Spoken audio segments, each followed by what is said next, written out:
Xullas javob. Javob. Uni ustalar norozi bo'lib kelmadi, hech qaysisi. Do'kon nomini ham Alpjamol qo'yib qo'yishibdi. Assalomu alaykum. Bormang aka, charchamayapsiz. Shu yerda ishlaysizmi? Do'kon nomi Alpjamol ekanda, Alpjamol mahsulotini sotasizlarmi? Nimasini sotasizlar? Kafilnikilik. Nima uchun aynan Alpjamol sotasizlar? Sifati yaxshi. Yo, reklamaga pul to'laydimi yo ko'p sotganinglarga ko'proq pul to'laydimi? Yo'q, bu sifat bo'yicha yaxshi. Xullas javob. Javob. Uni ustalar norozi bo'lib kelmadi, hech qaysisi.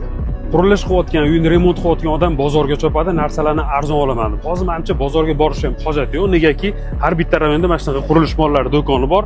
Menimcha bu Ibn Sino territoriyasidagi optiviy magazinlardan biri ham shu bo'lsa kerak. Bu do'konda siz qurilishga kerak bo'ladigan barcha mahsulotlarni, instrumentlarni, undan tashqari qum, shag'al, sement, g'isht, shpaklovka, truba, rekigacha xarid qilsangiz bo'ladi. O'choqamir aka ustalarga ovqat qilib berishga.